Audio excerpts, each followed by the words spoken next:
ओम नमः शिवाय. हर हर महादेव. भगवान भोलेनाथांच्या कृपेने तुमच्या सर्व इच्छा मनोकामना पूर्ण हो. नमस्कार मंडळी. तर आज आहे सोमवार, तर मी तुम्हाला भगवान शिवशंकरांची कथा सांगणार आहे. ही कथा ऐकल्यामुळे आपल्या आयुष्यातील दुःख दारिद्र्य दूर होतं. त्याचसोबत आपल्याला भगवान भोलेनाथांचा आशीर्वाद देखील प्राप्त होत असतो. त्यामुळे व्हिडिओ स्किप न करता शेवटपर्यंत जरूर बघा. चॅनलमध्ये नवीन असाल तर चॅनल लाईक करा आणि सबस्क्राईब देखील करा. तसेच कमेंटमध्ये ओम नमः शिवाय किंवा हर हर महादेव लिहायला विसरू नका, जेणेकरून आपल्याला देखील भगवान भोलेनाथांचा आशीर्वाद नक्कीच प्राप्त होईल. एके दिवशी शिव आणि सती ऋषभावर बसून त्रैलोक्यात हिंडण्यासाठी निघाले. ते प्रथम भूलोकी आले. जमिनीवरून प्रवास करत सागरापर्यंत गेले. तेथून दंडकारण्यात प्रवेशले.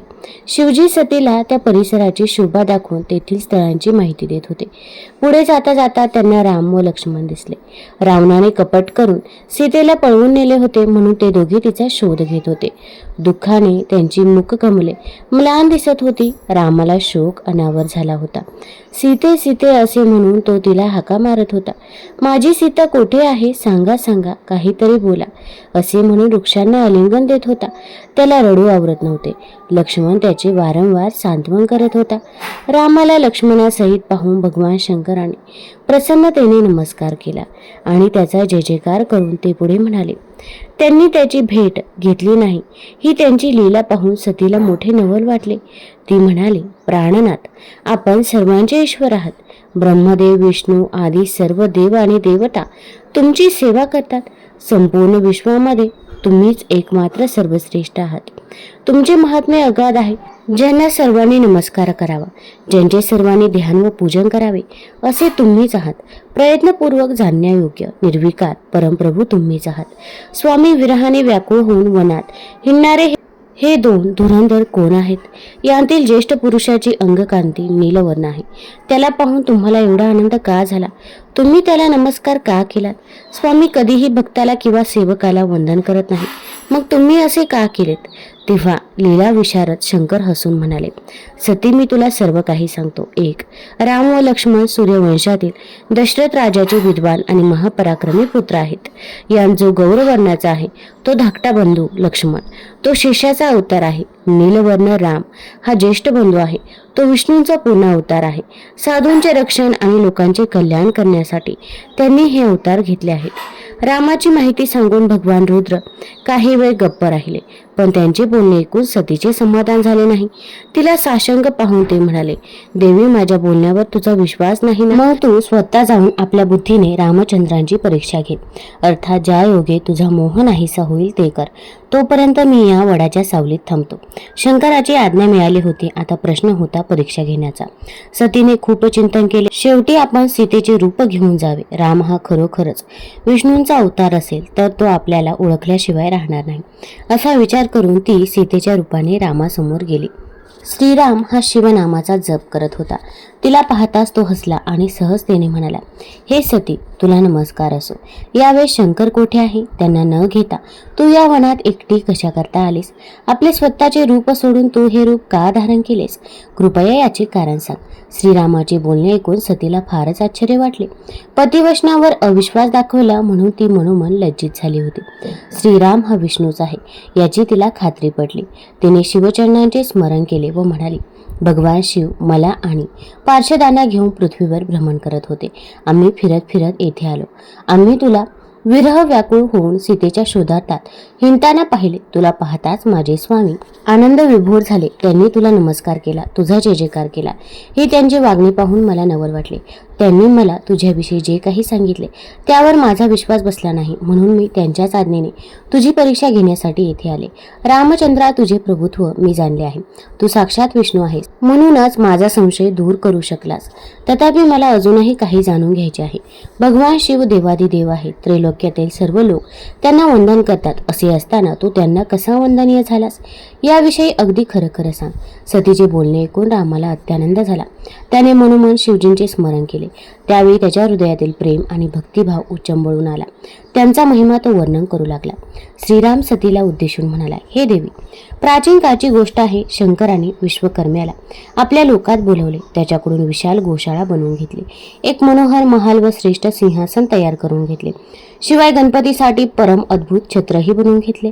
त्यानंतर त्यांनी देव, सिद्ध, गंधर्व, नाग व गण यांना बोलावून घेतले. त्यांच्या निमंत्रणावरून देव, उपदेव, देवता, अप्सरा, मुनिजन, श्रेष्ठ ऋषी, ब्रह्मदेवांचे मानसपुत्र, नागकन्या आदी सर्व मंडळी मांगलिक वस्तू घेऊन तेथे आले. संगीत तज्ज्ञ आले, गायनाचार्य आले, वीणा, मृदुंग आणि नाना प्रकारची मंगलवाद्ये वाजू लागली. गीत, नृत्यादिकांच्या कार्यक्रमाने मोठा उत्सव सुरू झाला. राज्याभिषेकास लागणारी द्रव्य सामग्री, औषधी, तीर्थांनी भरलेली 5 घट यांशिवाय अन्य दिव्य साहित्य ही पार्षदांना सांगून मागवण्यात आले. वेदमंत्रांचे घोष होऊ लागले. देवी श्रीहरींच्या भक्तीने महादेव फारच प्रसन्न झाले होते. त्यांनी श्रीहरींना मोठ्या प्रेमाने वैकुंठाहून बोलावून घेतले. एका उत्तम मुहूर्तावर त्यांना सिंहासनावर बसवले. सर्व प्रकारच्या आभूषणांनी विभूषित केले. त्यांच्या मस्तकी दिव्य मुकुट ठेवला. त्यांचे अपार कौतुक केले. त्यांना स्वहस्ते अभिषेक केला आणि जे त्यांनी दुसऱ्याला कधीही दिले नाही ते स्वतःचे सर्व ऐश्वर्य त्यांना प्रदान केले. भक्तवत्सल शिवजींनी श्रीहरींची मुक्तकंठाने स्तुती केली. मग ते ब्रह्मदेवांना म्हणाले, लोकेश, आजपासून ते श्रीहरी मला वंदनीय आहेत. तुम्ही सर्व देवांनीही यांना वंदन करावे. माझ्या आज्ञेने वेदही श्रीहरींच्या यशाचे वर्णन करतील. ते ऐकून सर्व देव आश्चर्याने थक्क झाले. ब्रह्मादी देवता, मुनी, सिद्ध यांनी अत्यंत आदराने श्रीहरींना नमस्कार केला. शिवजींनी सर्वांना विष्णूंची थोरवी सांगितली. प्रसन्न होऊन त्यांना अनेक वर दिले. ते म्हणाले, श्रीहरी, तुम्ही आजपासून माझ्या आज्ञेने सर्व लोकांचे स्वामी आहात. तुम्हीच करता, भरता, हरता आहात. धर्म, अर्थ, काम आणि मोक्ष या चतुर्विध पुरुषार्थांचे तुम्हीच अधिष्ठान आहात. तुम्ही जगदीश, जगतपूज्य, महाबली व पराक्रमी व्हाल. युद्धामध्ये तुम्हाला कोणीही जिंकू शकणार नाही. कधी कधी मलाही तुमच्याकडून हार पत्करावी लागेल. अधर्म करणाऱ्यांना तुम्ही शासनी करावे. माझ्या त्रिविध शक्ती ग्रहण करून तुम्ही अनेक लीला कराल. तुमचा प्रताप त्रैलोक्यात दुमदुमेल. जे तुमचा द्वेष करतील त्यांना मी शासन करेल. त्यांचे पारिपत्य करेल. तुमच्या भक्तांना निर्वाण पद देईन. देवसुद्धा ज्या मायेचा भेद करू शकत नाही ती माझी माया ही तुम्ही ग्रहण करा. तिच्यामुळेच हे विश्व चिद्रूप नाही असे भासते. ब्रह्मदेव माझा उजवा बाहू आहेत. तुम्हीच त्यांचे उत्पादक व रक्षक व्हाल. माझ्या हृदयापासून उत्पन्न झालेले रुद्रदेव माझेच रूप आहेत. ते तुम्हा दोघांना पूज्य करतील. तुम्ही येथे स्थित होऊन विश्वाचे पालन करा. माझ्या लोकात तुमच्यासाठी निर्माण केलेले हे परम उज्ज्वल स्थान गोलोक म्हणून प्रसिद्ध होईल. हे स्थान महासमृद्धीकारक होईल. धर्माच्या संस्थापनेसाठी व सज्जनांच्या रक्षणासाठी पृथ्वीवर तुमचे जे अवतार होतील ते माझी भक्ती करतील. मी त्यांचे अवश्य दर्शन घेईन. याप्रमाणे शिवजींनी श्रीहरींना अखंड ऐश्वर्य देऊन आपल्या गणांसह कैलासात वास्तव्य केले. श्रीहरी गोलोकाचे अधिपती झाले. त्यांनी गोपवेश धारण केला आणि गोप, गोपी व गाई यांच्यासह तेथे सुखाने राहू लागले. तेव्हापासून ते सर्व जगाचे पालन करून कालपरत्वे अवतार घेऊ लागले. देवी, या समयी श्रीहरीने राम, लक्ष्मण, भरत आणि शत्रुघ्न असा चतुर्विधी अवतार धारण केला आहे. या 4 भावंडांमध्ये मी मोठा आहे. माझे नाव राम. पित्याच्या आज्ञेने सीता व लक्ष्मण यांना घेऊन मी वनात आलो. पण दैववश पत्नी विरहाने दुःखी झालो आहे. तिला राक्षसाने हरण केले आहे. म्हणून मी भावाबरोबर हिंडून तिचा शोध घेत आहे. माते, आज अनायासे तुझे दर्शन झाले. त्यामुळे मला अगदी कृतकृत्य वाटत आहे. आता तुझ्या कृपेने सर्व ठीक होईल, मंगल होईल असा मला विश्वास वाटतो. मला सीता अवश्य प्राप्त होईल आणि माझ्याकडून त्या दुष्ट राक्षसाचा नाश होईल यात संशय नाही. तुम्ही दोघांनी माझ्यावर कृपा केली. हे माझे सौभाग्य. ज्याच्यावर तुमची दयादृष्टी असते तो पुरुष धन्य आहे. रामाने त्या कल्याणमयी सतीला नमस्कार केला आणि तिच्या आज्ञेने वनात निघून गेला. जितेंद्रिय रघुनाथाचे बोलणे ऐकून तिने मनोमन त्यांची प्रशंसा केली. तो विष्णूचा अवतार आहे हे निर्विवाद स्पष्ट झाले होते. आपण पतीवर अविश्वास दाखवला याची तिला खंत वाटू लागली. मी स्वामींचं ऐकलं नाही. रामचंद्रांची कुचेष्टा केली. आता त्यांना काय उत्तर देऊ, त्यांना कशी सामोरे जाऊ अशा अनेक विचारांनी तिचे मन उदास झाले. तिला पश्चाताप वाटत होता. ती जड पावलांनी माघारी वळली. वडाखाली भगवान शंकर तिचीच वाट पाहत होते. ती निस्तेज होऊन परतली. शिवजींना नमस्कार करून उभी राहिली. तिच्या मुखावरील विषाद पाहून त्यांना जे समजायचे होते ते समजले. त्यांनी तिला रामाचे कुशल वृत्त विचारले व प्रेमाने म्हणाले, काय रामचंद्रांची कशी परीक्षा घेतलीस? तिने मान खाली घातली व म्हणाली, मी काहीच परीक्षा घेतली नाही. मग मौन धरून ती तशीच उभी राहिली. शिवजींनी अंतर्ज्ञानाने सर्व प्रकार जाणला. त्यांचे मन विषण्ण झाले. पत्नीने अविश्वास दाखवल्यास तिचा त्याग करावा या विष्णुवचनाचे त्यांना स्मरण झाले. तसेच ब्रह्मादिकांपुढे स्वतः केलेली प्रतिज्ञाही आठवली. सतीने माझे बोलणे अभेरून मोठाच अपराध केला आहे. आता मी तिच्यावर पूर्वीप्रमाणेच प्रेम करत राहिलो, तिचा त्याग केला नाही तर माझी प्रतिज्ञा भंग होईल.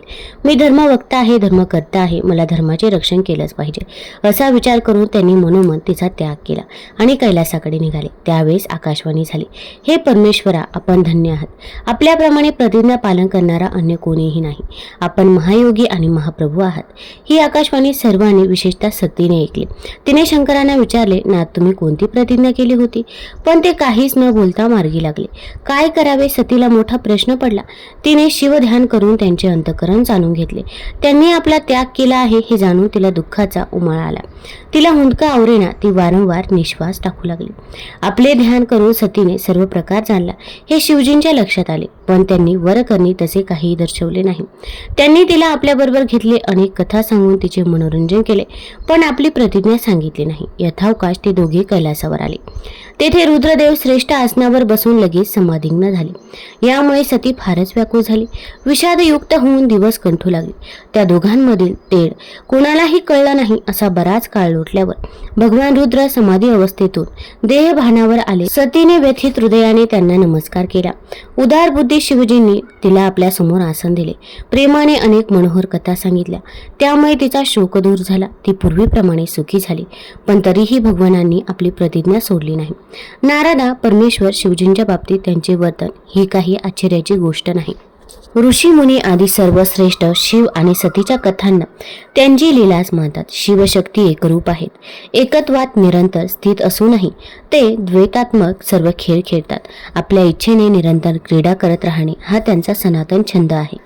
माता पार्वती आणि महादेव यांचं प्रेम संपूर्ण जगताला माहीत आहे. असं म्हणतात की त्यांचं प्रेम फक्त एका जन्माचं नव्हे तर जन्मोजन्मीचं होतं. अशा अनेक पौराणिक कथा देखील ऐकल्या जातात. देवी देवतांनी भोलेनाथ यांचे प्रेमवर्णन अनोख्या पद्धतीनं वर्णन केलं आहे. कदाचित याच कारणास्तव महादेवाने अर्धनारीश्वर रूप धारण केलं आणि माता पार्वती त्यांच्यामध्ये विलीन झाल्या. माता पार्वतीने भगवान शिवाला आपला पती मानले होते. तिचा निर्धार होता की तिचे लग्न झाले तर भोलेनाथ यांच्यासोबतच होईल. दुसरीकडे देवांनाही तेच हवे होते. देवतांनी माता पार्वतीच्या विवाहाचा प्रस्ताव कामदेवांकडून भगवान शिवाकडे पाठवला, ज्याला भोलेनाथांनी नाकारले आणि तिसऱ्या डोळ्याने नष्ट केले. पण माता पार्वती यापासून परावृत्त झाल्या नाही आणि त्यांनी कठोर तपश्चर्या सुरू केली. या तिन्ही लोकात देवी पार्वतीच्या तपश्चर्येने हाहाकार माजला. पर्वत डगमगू लागले. देवता भगवान शिवाकडे मदतीसाठी पोहोचले. भोलेनाथ पार्वतीच्या तपश्चर्येने प्रसन्न झाले आणि दर्शन देऊन म्हणाले, राजकुमाराशी लग्न करून घे, कारण माझ्यासोबत राहणे काही सोपे नाही. पण माता पार्वती म्हणाल्या की तिने त्यांनाच आपला पती म्हणून स्वीकारले आहे. आता ती त्यांच्याशिवाय कोणाशीही लग्न करणार नाही. पार्वतीचे हे असीम प्रेम पाहून भोलेनाथांनी लग्नास होकार दिला. पौराणिक कथेनुसार जेव्हा भगवान शिव माता पार्वतीशी लग्न करण्यासाठी आले होते तेव्हा त्यांच्याबरोबर संपूर्ण जगतातील भूतप्रेत होते. याखेरीज शिवजींच्या मिरवणुकीत भूत चुडेल सुद्धा सहभागी होते. त्यांनी भोलेनाथ यांना भस्माने सुशोभित केले. हाडांची माळ घातली. ही अनोखी मिरवणूक पाहून राणी मैनादेवी म्हणजेच माता पार्वतीची आई हैराण झाली. त्यांनी आपल्या मुलीचा विवाह करण्यास नकार दिला. शिवाचे हे रूप पाहून माता पार्वतीने त्यांना विनंती केली की त्यांनी विवाह परंपरेनुसार तयार होऊन यावे. यानंतर भोलेनाथ यांनी त्यांची विनंती मान्य केली आणि ते नवरदेव म्हणून तयार झाले. त्यांचे हे अनोखे सौंदर्य पाहून राणी मैनादेवी चकित झाली. यानंतर देवी पार्वती आणि भोलेनाथ यांचे लग्न सृष्टीचे निर्माते श्री ब्रह्माच्या उपस्थितीत झाले. पौराणिक कथेनुसार शिव आणि पार्वती यांच्या लग्नाची तारीख महाशिवरात्री म्हणून ओळखली जाते. मानले जाते की महाशिवरात्रीचे व्रत केल्याने, त्यासोबत सोमवारचे व्रत केल्याने भाविकांना इच्छित फळ प्राप्ती होते. कुमारिका मुलींना इच्छित वर मिळतो. यासाठी विद्वान म्हणतात की कुमारी मुलींनी दैनंदिन कामांपासून वेळ काढून या दिवशी उपवास करावा. तसेच सौभाग्यवती स्त्रियांना या पूजेमुळे अखंड सौभाग्याचा आशीर्वाद देखील मिळत असतो आणि आपल्या घरामध्ये सुख, शांती, समृद्धी देखील येत असते. तुम्हाला जर ही कथा आवडली असेल तर चॅनल लाईक करा, सबस्क्राईब करा आणि आपल्या मित्रपरिवारासोबत जरूर शेअर करा. धन्यवाद.